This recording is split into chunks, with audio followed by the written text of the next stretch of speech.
সেই জন্য আল্লাহ রাব্বুল আলামিন আয়াতে কারিমা নাজিল করে জানাইয়া দিলেন, আপনি তাদেরকে উত্তর দিয়ে দেন, এটা হলো আল্লাহর নির্দেশ, আল্লাহর হুকুম। সুবহানাল্লাহ। মুসলমান, এই তিনটা প্রশ্নের উত্তর কাফের বেঈমানকে যখন দিয়ে দেওয়া হয়, অথচ এই প্রশ্নের উত্তরগুলো দিয়ে দেওয়ার পূর্বে মক্কার কাফের বেঈমানেরা নবীকে কত কথার দ্বারা কষ্ট দিয়েছে, দেয় না? আনন্দ উল্লাস যে মুহাম্মাদের আল্লাহ মুহাম্মাদকে ভুলে গেছে। আরো জোরে বলেন না নাউজুবিল্লাহ। যে মুহাম্মদ সাল্লাল্লাহু আলাইহি ওয়াসাল্লাম তার রব তার থেকে দূরে চলে গেছে, সেজন্য আর সে প্রশ্নের উত্তরও দিতে পারতেছে না, কারণ তার উপরে তার আল্লাহ অসন্তুষ্ট। আল্লাহ কয়, তোরা যখন আমার বন্ধুকে এত কষ্ট দিচ্ছস, আমি রব আমার বন্ধুকে ভুলে গিয়েছি? না, যাই নাই। আমি রব আমার বন্ধুর সাথে আগেও ছিলাম, এখনো আছি। আল্লাহ রাব্বুল আলামিন এই আয়াতে কারিমা নাজিল করলেন, ওয়াদ-দুহা, রাত এবং দিনের কসম, ওয়াল-লাইলি ইযা সাজা,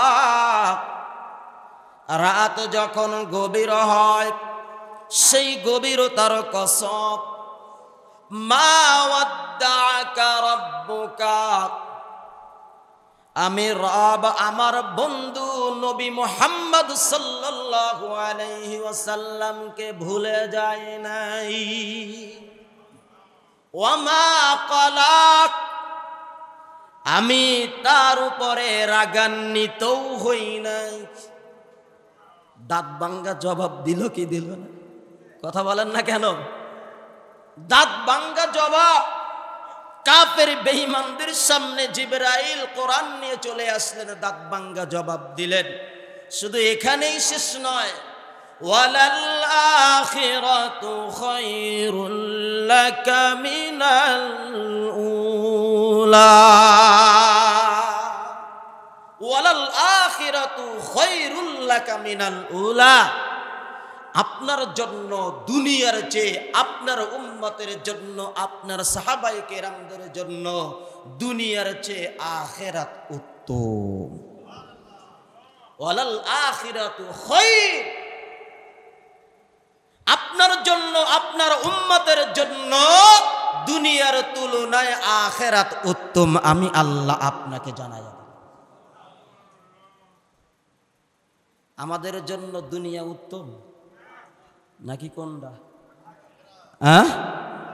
এখন আমরা দুনিয়া নিয়ে কতটুকু ভাবি, আখিরাত নিয়ে কতটুকু ভাবি, আপনার কাছে প্রশ্ন ছেড়ে দিলাম। আল্লাহ বলতেছেন আপনার উম্মতের জন্য দুনিয়ার চেয়ে আখিরাত উত্তম।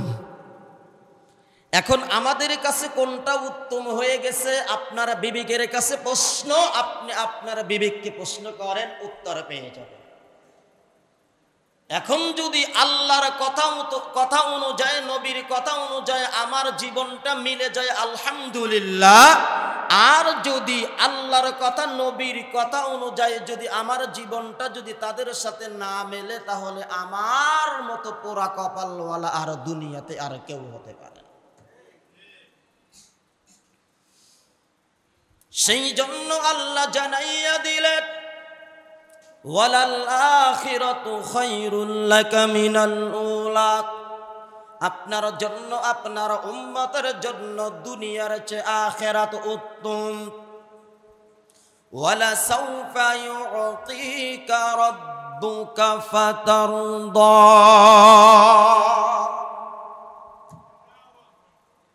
আল্লাহ যেই কথাটা কইছেন এই আয়াতের মধ্যে, সবাইকে অনুরোধ করে বলতেছি, এই আয়াতের কথাটা মন দিয়ে শুনুন। ওয়ালা সাউফা ইউতিকা রাব্বুকা, আপনার রব আপনাকে যেই নিয়ামত দিবে, সেই নিয়ামত পেয়ে আপনি খুশি হয়ে যাবেন। আর জোরে বলেন না সুবহানাল্লাহ। ওয়ালা সাউফা ইউতিকা রাব্বুকা, আপনার রব আপনাকে যেই নিয়ামত দিবে সেই নিয়ামত পেয়ে আপনি খুশি হয়ে যাবেন। ফাতারদা, আপনি খুশি হয়ে যাবেন। জোরে বলেন না সুবহান। আজকের আলোচনা এই পর্যন্তই করব। এরপরের 3টা আয়াতে কারিমার মধ্যে আল্লাহ রাব্বুল আলামিন স্পেশাল ভাবে নবীকে 3টা নিয়ামত দিয়েছেন। সেই 3টা নিয়ামতের কথা আল্লাহ যদি চাই আগামী সপ্তাহে আলোচনা করব। যেই 3টা নিয়ামত স্পেশাল ভাবে আল্লাহ কাকে দিয়েছেন? সবাই বলে নবীকে দিয়েছেন। সেই 3টা নিয়ামতের কথা ইনশাআল্লাহ সবাই শুনবেন তো ইনশাআল্লাহ আগামী সপ্তাহে ইনশাআল্লাহ। ওয়ালা সাউফা ইউতিকা রাব্বুকা ফাতারদা, আল্লাহ বলতেছেন বন্ধু আমি আপনাকে অচিরেই নিয়ামত দেব, এই পরিমাণ নিয়ামত দেব যে সেই নিয়ামত পেয়ে আপনি খুশি হয়ে যাবেন। ফাতারদা।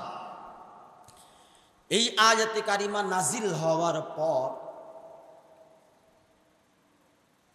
আল্লাহর নবী সাহাবায়ে কেরামদেরকে নিয়ে বলতেন, আলোচনা করতেন, ও আমার সাহাবায়ে কেরাম,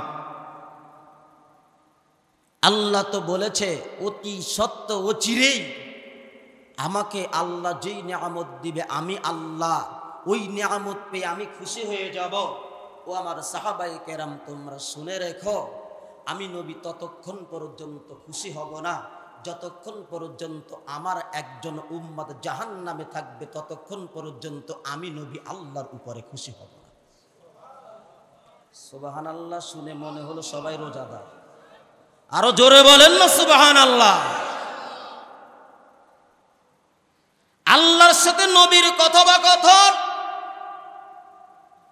আল্লাহ বলতেছে যেই নিয়ামত দেব সেটা আপনি পেয়ে খুশি হবেন, আর নবী বলতেছেন আমার একজন উম্মত যদি জাহান্নামে থাকে আমি ততক্ষণ পর্যন্ত আল্লাহর উপরে রাজি এবং খুশি হব না। কথাটা কত বড় মাপের কথা বলেন তো একটু ভাবেন। যে আমি মুজাফফর জাহান্নামে থাকবো, সমস্ত উম্মত জান্নাতে চলে গেছে, আমি মুজাফফর একা জাহান্নামে, এরপরেও আল্লাহর নবী আল্লাহর উপরে খুশি হবেন।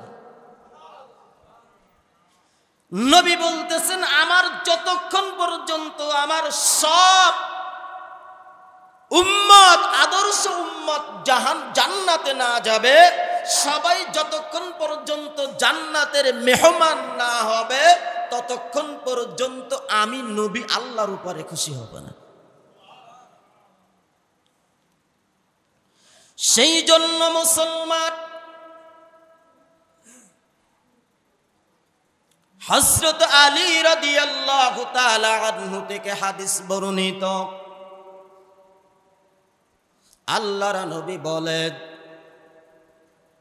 আমার আল্লাহ আমার উম্মতের ব্যাপারে, আমি নবী আমার উম্মতের ব্যাপারে আল্লাহর কাছে যেই সুপারিশ করব আমার আল্লাহ আমার উম্মতের জন্য যেই সুপারিশ করব আমার আল্লাহ একটা সুপারিশও আমার আল্লাহ ফিরাইয়া দিবে না। জোরে বলেন না সুবহানাল্লাহ। উম্মতের জন্য যেই সুপারিশ আমি নবী আল্লাহর কাছে করব আমার আল্লাহ এই সুপারিশ ফিরাইয়া দিবে। চিন্তা করেন তো, নবী আমাদেরকে তাহলে কি পরিমাণ ভালোবাসতেন বলেন? কি পরিমাণ মাপা যাবে মনে হয়? দাড়ি পাল্লা দিয়ে, থার্মোমিটার দিয়ে, স্বর্ণ মাপার পাল্লা দিয়ে মাপা যাবে? সম্ভব না মুসলমান। আল্লাহর নবী সুপারিশ করবেন হাসরের ময়দানের দিন, সুপারিশ করবে, যেই দরখাস্ত করবে সুপারিশ করবে আমার আল্লাহ সুপারিশ কবুল করবে। এক পর্যায়ে গিয়ে আমার আল্লাহ নবীকে উদ্দেশ্য করে বলবে ইয়া মুহাম্মদ রাদিতু। ও মুসলমান, এক পর্যায়ে গিয়ে আমার আল্লাহ বলবে রাদিতু ইয়া মুহাম্মদ। ও মুহাম্মদ সাল্লাল্লাহু আলাইহি ওয়াসাল্লাম, আপনার উম্মতের ব্যাপারে আমি আল্লাহর কাছে সুপারিশ করেছেন। যত সুপারিশ করেছেন আমি সব সুপারিশ কবুল করেছি, দরখাস্ত করেছেন, মঞ্জুর করেছি। ও মুসলমান, যাইতে যাইতে এক পর্যায়ে গিয়ে আমার আল্লাহ বলবে, রাদিতু ইয়া মুহাম্মদ, ইয়া মুহাম্মদ সাল্লাল্লাহু আলাইহি ওয়াসাল্লাম, আপনি কি আমি আল্লাহর উপরে খুশি হয়েছে? আপনি কি আমার উপরে খুশি? যখন আমার আল্লাহ নবীকে এমন প্রশ্ন করবেন, আল্লাহর নবী আল্লাহর প্রশ্নের উত্তর অ্যানসার আবার নবীও দিচ্ছেন, ইয়া রব রাদিতু, ইয়া আল্লাহ আপনার কাছে যত সুপারিশ করেছি সব সুপারিশ আপনি কবুল করেছেন। আমার সব উম্মতকে আপনি জান্নাতের মালিক বানায়া দিয়েছেন। আপনি আমাকে প্রশ্ন করেছেন আমি আপনার উপরে খুশি কিনা। ইয়া রাব্বাল আলামিন, আপনি জানিয়ে না আমি নবী আপনার উপরেও রাজি এবং খুশি হয়ে গিয়েছি। ও মুসলমান, এমন করে আমার আল্লাহ নবীকে খুশি করবে। আল্লাহর নবী একদিনের ঘটনা, নবীর সাহাবী হযরত আমর ইবনুল আস রাদিয়াল্লাহু তাআলা আনহু থেকে হাদিস বর্ণিত। আল্লাহর নবী একদিন সাহাবায়ে কেরামদেরকে নিয়ে আলোচনা করতেছেন। করতে করতে হযরত ইব্রাহিম আলাইহিস সালাতু ওয়াস সালাম এর ব্যাপারে, তার উম্মতের ব্যাপারে একটি আয়াতে কারিমা তেলাওয়াত করলেন। ফামান তাবিআনি ফাইন্নাহু মিন্নি ওয়া মান আসানি ফাইন্নাকা গফুরুর রহিম। এই আয়াতে কারিমা তেলাওয়াত করলেন। এরপরে আল্লাহর নবী হযরত ঈসা আলাইহিস সালাতু ওয়াস সালামের ব্যাপারে একটি আয়াতে কারিমা তেলাওয়াত করলেন, ইন তুআযিবুহুম ফাইন্নাহুম ইবাদুক। এই আয়াতে কারিমা তেলাওয়াত করলেন। ওই সমস্ত উম্মতদের শাস্তির কথা শুনে আল্লাহর নবী কান্নাকাটি করতে শুরু করলেন। এমন করে কান্নাকাটি করতে শুরু করলেন, কান্না করতেছেন আর আল্লাহর কাছে দোয়া করতেছেন।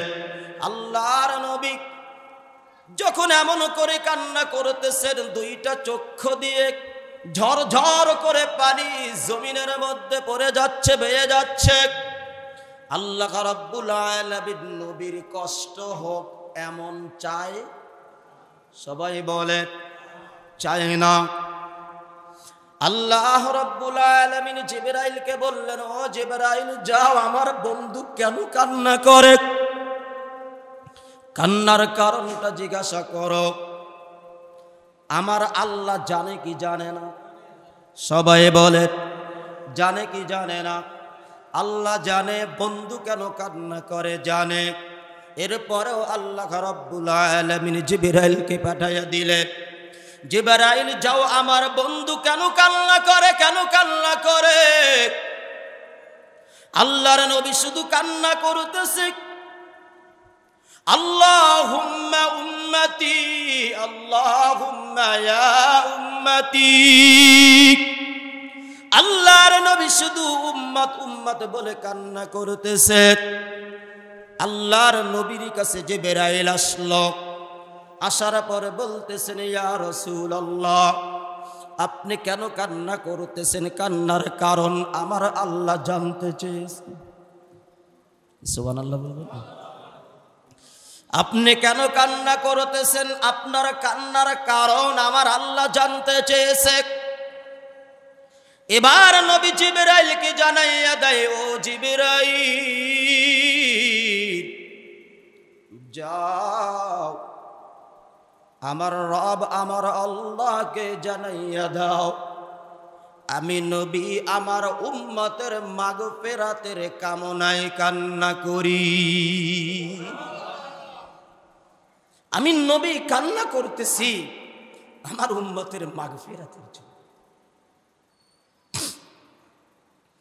মুসলমান,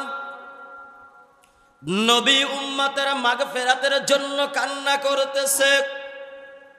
মুসলমানি বান্দা, ওই নবী তাহলে এই উম্মতকে কি পরিমাণ ভালোবাসতেন। আজকে আমরা নবীকে কষ্ট দেই, দাড়িগুলো কাইটা কাইটা নবীর গলায় ছুরি চালাই, শয়তানকে খুশি করলাম। মুসলমান নবীর সুন্নাতগুলো জবাই করতেছি। নবীর সুন্নাতগুলো জবাই করা আর নবীকে জবাই করা সমান কথা। মুসলমান তাহলে চিন্তা করে দেখুন, দুনিয়ার জমিনে এত বড় একটা গুনাহ, সেটা হলো দাড়ি কাটা। নামাজ পড়তেছেন তাও দাড়ি কাটার গুনাহ হবে, হজ করতেছেন তাও দাড়ি কাটার গুনাহ, রোজা রাখতেছেন তাও দাড়ি কাটার গুনাহ, কোরআন তেলাওয়াত করতেছেন তাও দাড়ি কাটার গুনাহ, ঘুমাইতেছেন তারপরেও দাড়ি কাটার গুনাহ। ও মুসলমান, দাড়ি এমন একটা সুন্নাত, যেই সুন্নাত নিয়ে বান্দা আল্লাহর সাথে মোলাকাত করবে। একটা মাত্র সুন্নাত, নামাজের যত সুন্নাত কবর নেওয়া যাবে না বাহ্যিক দৃষ্টিতে, খাওয়ার সুন্নাত, ঘুমানোর সুন্নাত, যত সুন্নাত, কিন্তু একটা মাত্র সুন্নাতের সাইনবোর্ড, দাড়ির সাইনবোর্ডের সুন্নাত নিয়ে কবরে যাবে। তাহলে আসুন মুসলমান, নবী উম্মতের মাগফিরাতের কামনার জন্য কান্না করে। জিবরাইল চলে যায় আল্লাহর কাছে, গিয়ে বলেন, ইয়া রাব্বাল আলামিন, আপনার বন্ধু উম্মতের মাগফিরাতের জন্য কান্না করে। এবার নবীর কাছে আবার জিবরাইলকে পাঠাইয়া দিলেন, জিবরাইল যাও আমার বন্ধুকে জানাইয়া দাও, আমি আল্লাহ আখিরাতের দিন আমার বন্ধুকে তার উম্মতের জন্য আমি আল্লাহ তাকে বেজ্জতি করব না। আরো জোরে বলেন না সুবহানাল্লাহ। আখিরাতের ময়দানে আমার বন্ধুকে তার উম্মতের জন্য কষ্ট দেব না। আখিরাতের ময়দানে আমি আল্লাহ তার উম্মতের ব্যাপারে আমি আল্লাহ তাকে লজ্জিত করব। সেই জন্যই আল্লাহ রাব্বুল আলামিন এই আয়াতে কারিমা দিয়েছেন, ওয়ালা সাউফা ইউতিকা রাব্বুকা ফাতারদা। বন্ধু, আমি আল্লাহ আপনাকে অতি সত্বরই এমন নিয়ামত দেব, যেই নিয়ামত পেয়ে আপনি রাজি এবং খুশি হয়ে যাবেন। আল্লাহর নবীও জানাইয়া দিলেন, যতক্ষণ পর্যন্ত আমার একজন উম্মত জাহান্নামে থাকবে, আমি নবীও আপনার উপরে রাজি হব না। সেই জন্য মুসলমান, নবী আমাকে এত ভালোবাসতেন, নবী এত ভালোবাসতেন। সেই নবীকেও যদি আমি যদি ভালোবাসি, তাহলে নবীর ভালোবাসার সাথেই যদি আমার ভালোবাসা মিলে যায়, তাহলে আমি ওই কাতারের উম্মত হতে পারবো। আর নবীর ভালোবাসার সাথে যদি আমার ভালোবাসা না মেলে, তাহলে আর ওই কাতারে থাকতে পারবো। ও যুবক, তুমি যে তোমার প্রেমিকার সাথে ভালোবাসা করো, একটু ব্যতিক্রম হলে একেবারে ডিসকাট হয়ে যায়, আর যদি খাপে সাপে মিলে যায় তাহলেই তো সম্পর্ক হয়।